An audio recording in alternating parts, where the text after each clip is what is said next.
క్రీస్తునందు ప్రియమైన సోదరి సహోదరులకు యేసుక్రీస్తు నామములో శుభములు. దేవుని యొక్క మహాకృప మీకు కలుగునుగాక. ఈరోజు దేవుడు మనకి ఇచ్చిన మాట ఋతు గ్రంథము 1వ అధ్యాయము 9-10 వచనాలు. మీలో ఒక్కొక్కతే పెండ్లి చేసుకుని తన ఇంట నెమ్మది నొందినట్లు యెహోవా దయచేయునుగాక అని వారితో చెప్పి వారిని ముద్దు పెట్టుకొనెను.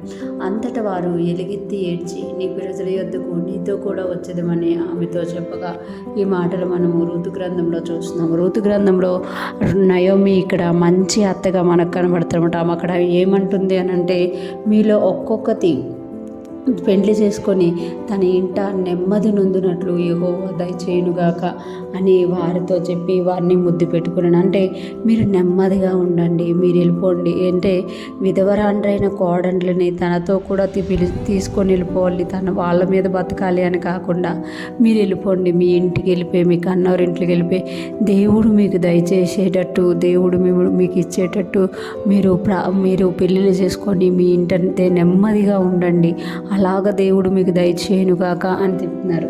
అంటే ఎంత మంచి అత్త చూడండి. ఈ దినాల్లో దేవుడు ఎప్పుడైతే ఈ దినాల్లో ఇలాంటి అత్తలను మనం చూడడము చాలా అరుదు. దేవుడు ఎప్పుడైతే దయ కనికరం ఎవరైతే చూపిస్తారో, ఎవరి మాటల్లో అయితే దయా కనికరాన్ని కలుగుంటారో వాళ్ళ దయను కనికరాన్ని పొందుకుంటారు అని దేవుడు సెలవిస్తున్నామట. ఇక్కడ మనం చూసుకుంటే ఆవిడ అలా చెప్పగానే 10వ వచనంలో అంతటా వారు ఎలుగెత్తి ఏడ్చి నీ ప్రజల యొద్దకు నీతో కూడా వచ్చేదమని ఆమెతో చెప్పగా, అంటే నీ ప్రజల యొద్దకు మేము వస్తాము నీతో కూడా అనే వాళ్ళు కూడా అంట ఎలుగెత్తి ఏడ్చారంట. ఈరోజు ఫ్రెష్ మనం వింటున్న ప్రతి ఒక్కరూ జ్ఞాపకం చేసుకోవాలి.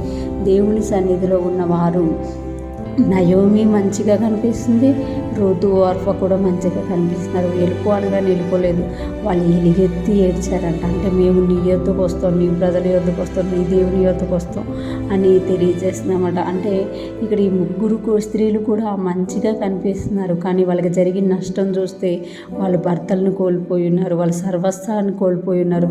నయోమి అయితే తన భర్తను కోల్పోయింది, తన పిల్లలిద్దరిని కోల్పోయింది అనమాట. అంటే అంత కష్టంలో కూడా వారు ఒకరినొకరు అంటే ఒకరినొకరు కించపరుచుకోకుండా ఒకరొకరు సహాయంగా ఉన్నట్టు చూస్తున్నాం. నయోమి వారికి దేవుడు దయ చూపించి నెమ్మది కలిగి పెళ్లి చేసుకుని ఉండాలని కోరుతుంటే, వీళ్ళిద్దరు కూడా మేము నీతో కూడా నీతో వస్తాం, నీ యొద్దకు వస్తాము, నీ దేవుని యొద్దకి, నీ ప్రజల యొద్దకు వస్తాము అంటున్నారు.